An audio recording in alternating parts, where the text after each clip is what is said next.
Pulang kuliah, oh ya ini puasa, cek dulu, oh mamaku masak jam berapa ya. Nah sudah ya aku pulang ya, bilang sama teman-temannya di jurusan atau mungkin lagi rapat BEM, mamaku kasihan nah masak buat buka puasa, pulang. Mungkin kalaupun sebelum puasa nggak pernah pulang tepat waktu, minimal kalau bulan Ramadan pulang lah tepat waktu.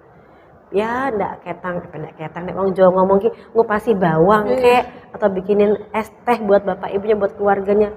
Nah, ini kan artinya kita membuka komunikasi sama orang tua kita. Kadang orang tua seneng ya Bu, anak tuh ngebantu aja kayak udah kayak ya Allah anakku ngebantu gitu. Nyapu aja. Atau mbak dibilang ayo mbak maam, langsung maam, itu orang tuh udah seneng. Jadi nggak perlu yang mbak harus kasih. Ya namanya orang tua itu di mana aja tuh kalau bisa dunia ini dikasih ke tangan kita. Ya kan, tapi kan nggak mungkin. Nah sekarang bisa nggak kita memberikan dunia ke tangan orang tua kita? Bisa kan? Nah ini malah bikinin teh sarapan pagi atau mungkin pas nggak puasa, pas pulang kuliah pulang agak cepat, temenin dia ngobrol. Mendengarkan orang tua berbicara adalah kebahagiaan buat mereka. Nah, pertanyaannya, mau nggak kita dengar orang tua kita bercerita? Nah, kan gitu. Jarang ya Bu yang mau ya. Padahal itu Mbak salah satu penguat kondisi emosional kita. Itu adalah salah satu untuk mengatasi gangguan-gangguan psikologis yang kita alami dengan cara ngobrol. Ngobrol itu adalah cara loh Mbak untuk menyembuhkan diri. Komunikasi aja ya Bu. Betul, itu aja sebenarnya. Jadi nah, mama tuh ditanya kabar sama anaknya udah bahagia, udah serasa kayak mungkin kalau di film kartun lopek-lopek di atas kepala. Kita nanya aja, Mak, nanti sore mau aku bantuin masak kah? Bikin apa kita takjilnya? Bikin es buah kah? Atau misalnya kita ada uang saku yang terkumpul-kumpul gitu. Mak, aku udah beli takjil lah, Mak, beli gorengan gitu. Beli mendoan sama pisang goreng. Udah seneng. Aku yakin yang dimakan punya kamu dibandingkan yang dimakan yang dia beli. Saya yakin banget itu. Orang tua begitu. Jadi itu cara bonding itu membantu kita untuk mengatasi munculnya ketidaknyamanan secara psikologis di diri kita supaya nggak muncul gangguan-gangguan psikologis tadi. Jadi buat teman-teman coba deh komunikasi lagi sama orang tuanya. Betul banget. Jangan ada pikiran kayak orang tuaku tuh ngertiin aku nanti aku cerita. Jadi miskomunikasi itu orang tua sama anak susah ya kan. Betul. Jadi kalau orang mamaku susah diajak bicara, Bu, ya nggak apa-apa. Ya kamu tanya hal yang biasa-biasa aja. Kalau sama orang tua jangan bicara masalah kuliah lah. Saya pun juga nggak ngerti ketika anak saya bicara soal kimia atau fisikanya. Tapi sekedar nanya, hari ini gimana? Tadi ngapain? Mama tadi ngapain di kampus? Itu udah seneng. Coba tanya, Mak tadi gimana belanja di pasar dapat apa? Itu udah seneng pasti. Hal-hal kecil aja Bu ya, orang tua tuh gak butuh hal yang gede. Ulang tahun dikasih kado gede gak perlu deh. Happy birthday mah udah seneng. Gak usah. Tanya kabar, pergi ke kampus, cium tangan, sekedar WA, kirim-kirim apa kek, broadcast yang lucu-lucu, orang masak-masak kek, mama-mama kan suka gitu ya. Jadi gak ada masalahnya. Jadi kalau kayak apa ya, misalnya contoh nih, saya tuh sama anak saya kan karena anak saya suka K-pop, saya suka ikutin dia. Kadang-kadang dia suka kirim gambar-gambar K-pop idol dengan gaya macam-macam gitu yang lucu-lucu. Nanti saya replay balik dengan gambar lain. Itu udah seneng. Gitu aja. Dia cuma ngasih gambar apa sih? Kalau apa gini-gini tuh ya, ada kan gambar ya. Ya gambar-gambar apa tuh Mbak? Ini apa tuh artinya tuh? Saranghe gitu ya. Suka kirim ke saya gitu. Apalagi dia tahu saya suka BTS kan, suka dikirimin tuh gambar-gambar BTS banyak tuh. Kenapa saya suka BTS? BTS itu mengkampanyekan berkaitan dengan mental health issue. Kenapa? BTS itu adalah salah satu penyanyi yang dia mengangkat tema love yourself. Dan itu membantu kita untuk membentuk supaya sehat secara psikologis. Selama ini kita mencintai pacar kita kan, tapi nggak mencintai diri kita. Oh, katanya Mbak Elvi, ya kita mungkin lebih mikir ngasih kado pacar daripada kita punya tabungan sendiri. Betul Om, bayang bener kan gitu. Makanya kenapa saya suka dengan BTS, lirik lagunya itu yang saya suka. Jadi dia mengkampanyekan yang berhubungan dengan mental health issue sebenarnya, cinta. Terus ada bagian di mana dia untuk mencintai diri sendiri, jatuh bangunnya dia. Itu ngajarin kita sebenarnya. Jadi kenapa saya suka, makanya anak saya suka kirimin, tahu nggak Mbak, kalau saya lagi hektik itu dengan saya pasien banyak di kampus sampai jam 2 saya harus praktek lagi di beberapa tempat, kadang-kadang dia tahu emaknya namanya kita nyetir sendiri kadang capek. Dikirimin aja tuh posternya si Jungkook lagi ngomong begini-begini dengan tanda-tanda cinta banyak gitu. Kadang ngirimin posternya si gambarnya si Jimin atau jadi cuma sekedar untuk supaya mamaku tersenyum di saat di sela-sela pekerjaan yang berat. Itu sebenarnya, dan kalian punya cara yang banyak sebenarnya untuk itu. Jadi kalau kita bicara bagaimana kita membentuk sehat secara psikologis itu diawali dari diri sendiri sebenarnya. Apa? Cintai diri sendiri. Nah, baru kita bisa mengetahui kita ini seperti apa gitu. Kadang-kadang kita cemas karena teman kita, bukan karena kita. Kita cemas karena pacar kita, bukan karena kita. Kita cemas karena teman-teman di kampus, bukan karena keluarga kita. Nah, itu yang harus kita harus lihat porsinya dulu. Karena pemikiran kita tuh lebih kayak aku mau peduli sama orang lain dulu deh, ntar aku peduli diriku tuh ntaran aja kayak jadi gitu. Mental health issue itu sebenarnya adalah kita diminta untuk sadar kesehatan mental sendiri dulu Mbak, sebelum kita menyadari keadaan sekitar kita atau kita mencermati keadaan sekitar kita dulu sebenarnya. Nah Bu, kita kan sudah 6 tahun lamanya ya Bu ya, yang tadinya perempuan tidak ada payung hukum dalam kekerasan seksual. Di minggu lalu tuh UU TPKS itu telah disahkan tepat 12 April 2022. Dan perlu kita ketahui di perguruan tinggi pun sudah ada peraturan ya Bu ya, pencegahan kekerasan seksual di Permendikbud nomor 30 tahun 2021. Menurut Ibu, tanggapan Ibu dulu deh terkait UU TPKS yang telah disahkan. Kalau yang udah disahkan sebenarnya itu membantu. Sebenarnya kalau kita bicara pencegahan kekerasan seksual itu nggak cuma di perempuan. Sebenarnya laki-laki dan perempuan akan bisa mendapatkan itu, bisa menjadi korban. Tetapi karena kita perempuan itu ada payung hukumnya, artinya kita dilindungi banget gitu. Nggak cuma di masyarakat luas, tapi karena kita adalah sivitas akademika gitu dikerucutkan lagi kepada dunia pendidikan, institusi pendidikan. Ini sebenarnya membantu kita Mbak. Saya dosen wanita, Mbak Elvi mahasiswa perempuan dan teman-teman lain Mbak administrasi, dan itu kita ada di dalam payung hukum. Artinya kita dilindungi supaya kerja kita tuh aman dan nyaman, aman fisik, aman psikologis, aman sosial, ada payung hukumnya. Nah, kalau buat aku itu adalah suatu hal yang sangat ibaratnya kalau kita bernafas tuh lega gitu loh. Lega karena apa? Ada payung hukum. Karena selama ini sebenarnya praktek kekerasan ya fisik maupun seksual itu banyak di lingkungan kampus, itu banyak. Cuman seperti gunung es, tidak ada yang berani untuk menyampaikan. Terutama korban itu adalah aib yang pertama. Yang kedua itu adalah takut nanti nilainya dan segala macam. Nah, makanya dengan adanya payung hukum ini ya tadi aku bilang lega, apalagi di kampus kita Mbak itu sudah ada Satgas TPKS-nya. Ya, di situ sudah ada, dan kebetulan saya salah satu tim dari PPKS itu.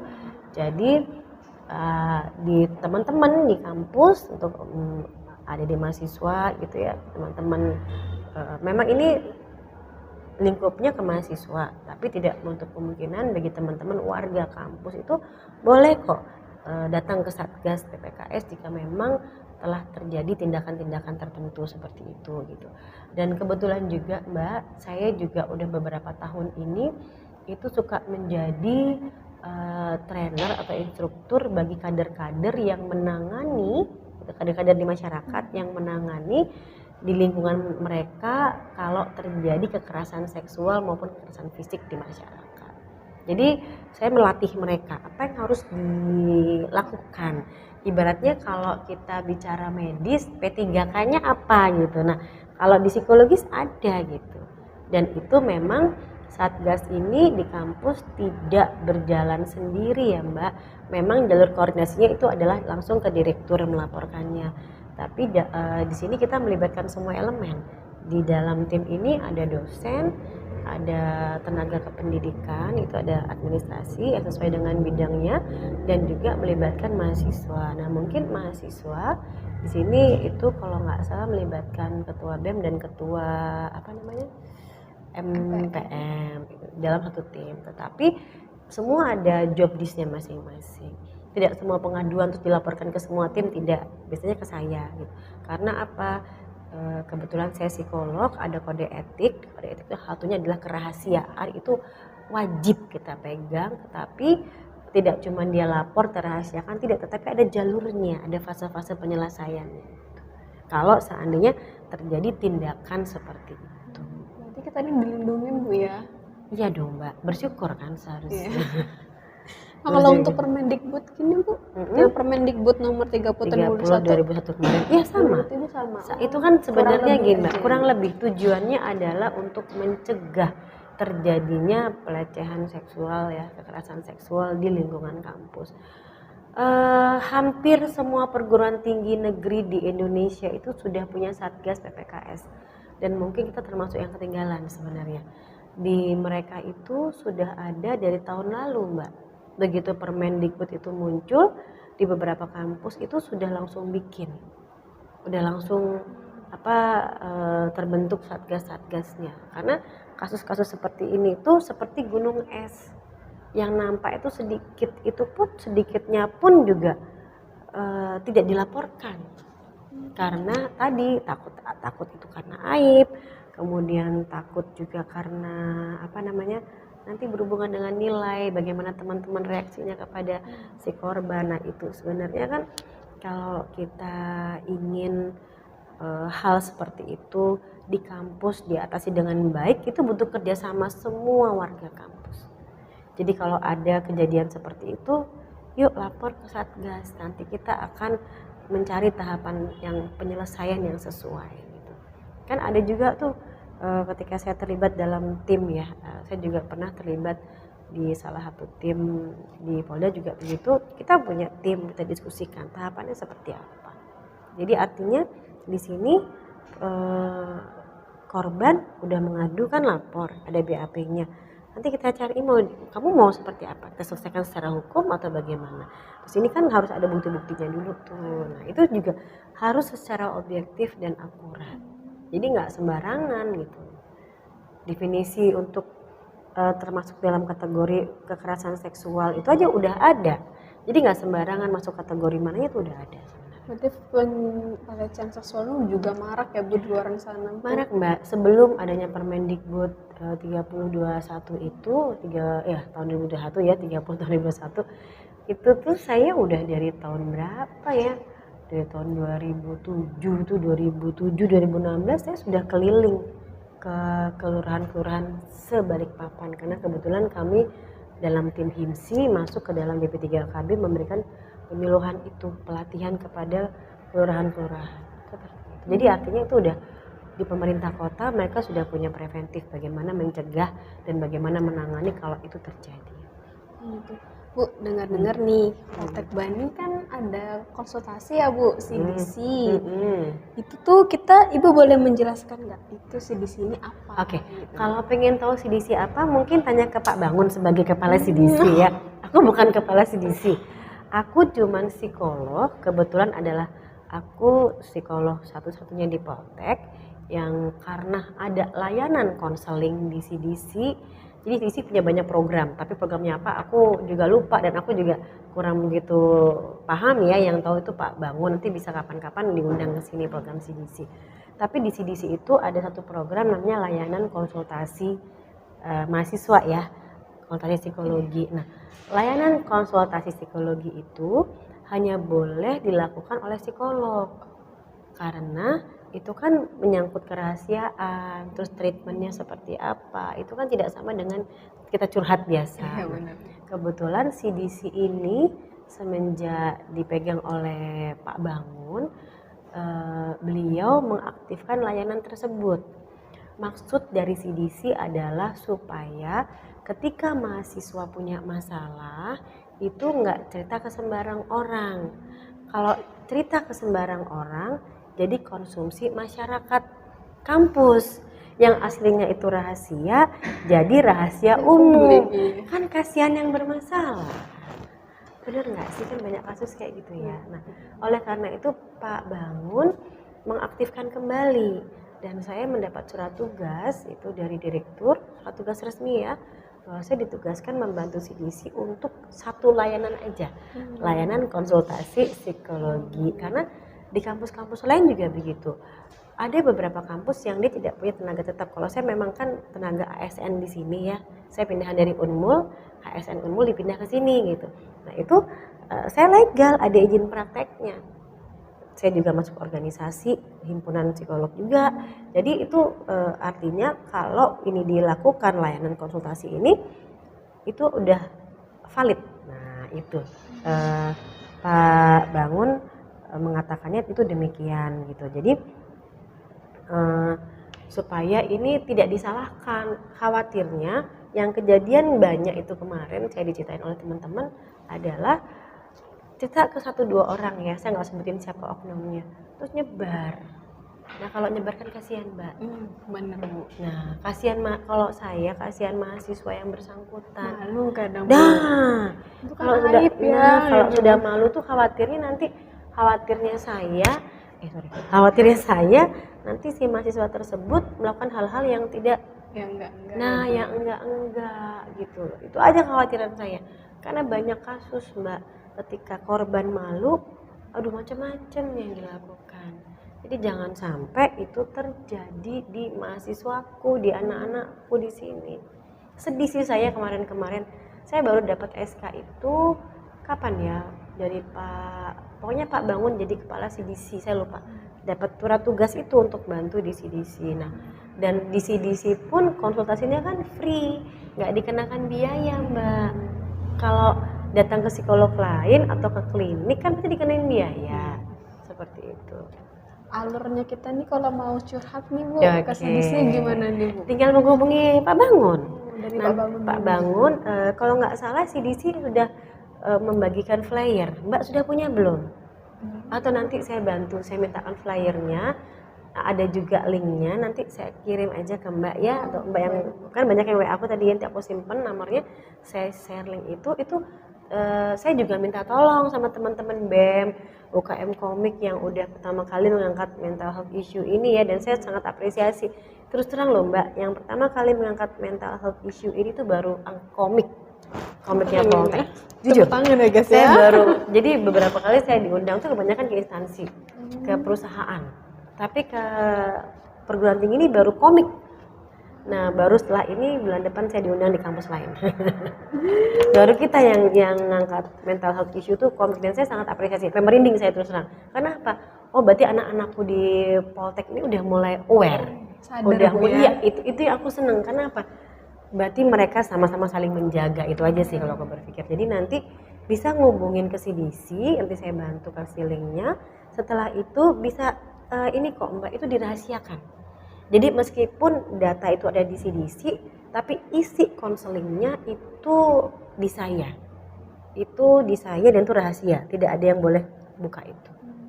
Tidak ada, oh ini diagnosanya katakanlah mohon maaf ya, oh Rahma bipolar gitu. Oh enggak, saya enggak akan sebutkan di situ. Karena nanti takutnya kan dibaca orang. Itu di saya, cuma mungkin jika memang itu sampai mengganggu aktivitas di kampus, sampai mungkin IPK-nya turun, nggak mau kuliah, nggak mau berteman, nah itu berarti saya harus bertemu dengan dosen walinya. Jadi buat teman-teman Poltek nih atau instansi lain tuh tiap kampus pasti punya CDC Bu ya. Jadi kalau ada keluhan apapun nggak perlu ke psikolog keluar, Nggak ke usah, kampus dulu ke kampus aja curhatin. Dan free, artinya nggak bayar gitu. Kalau kampus-kampus lain Mbak, terus terang yang ada lengkap itu baru di Poltek loh Mbak. Wow. Baru di Poltek. Kalau di kampus-kampus lain mereka meng-hire orang ketiga. Jadi misalnya nih saya di-hire sama kampus X gitu. Saya bukan pegawainya di sana, tapi kalau di Poltek kan saya pegawai Poltek, pegawai tetap, saya PNS di sini. Ya udah, jadi mahasiswa kalau mau cerita silakan aja ke CDC. Supaya apa? Supaya terdata semua. Ini buat teman-teman juga nggak usah curhat ke temen, kan beberan nih aib-aibnya, ke CDC aja, dirasain kan rahasia, ada tetap kode rahasia. etiknya. Jadi, siapapun nggak ada yang boleh tahu isi-isinya. Jadi ke Pak Bangun pun Pak Bangun nggak tahu. Paling cuma udah ini Pak Bangun kan ada absensi, udah Bu ini butuh konsultasi lagi, nggak ada kok, nanti tolong minggu depan dihubungin lagi, nanti beliau akan menghubungi kembali mahasiswa tersebut. Jadi boleh dibilang CDC ini mempromosikan layanan ini supaya mahasiswa kita tuh kalau punya kendala udah ada solusinya di sini, udah ada medianya untuk mencari solusi. Nah terakhir nih ya Bu. Boleh. Gimana sih Bu, mahasiswa ini kan punya masalah menurun motivasi belajar itu udah turun nih Bu, udah mulai capek dengan segala hal. Itu tuh kita tuh harus menghubungi siapa sih Bu? Kita harus melakukan apa juga? Kita harus ke CDC Poltek Baka atau kita harus dari diri sendiri aja nungguin niatnya bisa gitu Bu. Kan kenapa motivasi itu turun itu kan macam-macam penyebabnya. Yang tahu penyebabnya berubahnya itu kan juga diri kita sendiri. Nah, kalau kita berusaha membangkitkan gairah belajar lagi tapi juga nggak nongol-nongol nih motivasi gitu ya, coba kita bertanya ke diri sendiri dulu, ada apa dengan kita, bukan ada apa dengan cinta ya, tapi ada apa dengan kita gitu, kenapa dengan saya, boleh tanya ke diri sendiri. Kalau kita masih nggak yakin dengan apa yang jawaban kita, tanya ke temennya, aku ini kenapa ya, mungkin kamu menangkap sesuatu dari diriku. Nah, tapi yang paling baik sebenarnya kita ngobrol sama orang tua. Kenapa ya, Bu, Pak, kok aku lagi males ke kampus? Ngobrol sama orang tua. Nah, kalau merasa dengan orang tua masih merasa, aduh aku masih belum dapetin yang pas di feel-nya gitu, atau vibe-nya gitu kata anak ABG sekarang ya. Oke, ngobrol sama teman dekat yang sering bareng. Kamu ngeliat aku berubah nggak sih? Aku gimana? Kalau masih kita ngerasa nggak, ini mungkin jenuh. Biasa motivasi turun itu karena jenuh dengan situasi yang itu aja. Oke, apa yang kejenuhan apa nih yang sering kita terima? Oh, aku tuh ke kampus dari pagi sampai sore, pagi sore, kuliah penuh. Oke, berarti sesekali kalau kuliah nggak penuh aku pulang cepat. Nah, atau mungkin aku olahraga. Nah, atau mungkin aku yang cowok-cowok tuh main apa namanya tuh game ML boleh sesekali gitu, atau mungkin aku butuh cari aktivitas lain, mungkin apa di rumah bantu orang tua atau kegiatan apa, interaksi dengan teman-teman lama, mungkin bukan teman-teman sekarang teman kuliah tapi teman-teman lama gitu. Nah, nggak apa-apa, coba itu untuk membuat kita menjadi fresh. Nah, kalau masih belum nemu juga, oke, silakan ke CDC, daftar sama Pak Bangun, ketemu saya. Nanti keluar, saya berharap dan pasti udah ketawa-ketawa. Saya boleh ketawa sendiri ya, katanya sama saya gitu. Jadi ada step. Saya juga gitu, kadang rute ke kampus saya nyetir biasanya lewat Grand City gitu. Kadang-kadang bosan ya, usah lewat kota, lewat terminal. Bosan saya mau lewat kota lagi. Nah, nggak apa-apa, kita do something, sesuatu yang berbeda gitu, nggak apa-apa. Dicari kesenangan diri sendiri dulu ya, kalau nggak dapet baru ke orangnya. Makanya kita mencintai diri sendiri dulu supaya tahu jawabannya. Cinta diri sendiri Bu ya. Buat teman-teman cinta diri sendiri dulu ya, jangan cintain yang lain dulu ya. Nah teman-teman, kita udah di penghujung acara nih. Kita tuh bisa mencegah terkait tindakan-tindakan kekerasan seksual jika teman-teman stres, hilangnya motivasi belajar, butuh bimbingan konseling. Kalau misalkan nggak percaya sama siapapun tuh bisa langsung datang ke CDC Poltekba. Instagramnya dicek ya, cdc.poltekba ya Bu ya. Betul. Terima kasih juga untuk Bu Patria Rahmawati telah memberikan ilmu yang banyak banget. Dari saya pribadi pun nggak tahu nih kalau di kampus ada CDC dan segala macamnya. Baru kali ini bisa tahu ya. dari Nanti kenalan sama Pak Bangun habis itu. Oke Bu. Jadi buat teman-teman kurang lebihnya mohon maaf. Sampai jumpa di episode kedua BMKM Poltekba Podcast ex UKM Komik. Dadah. Terima kasih.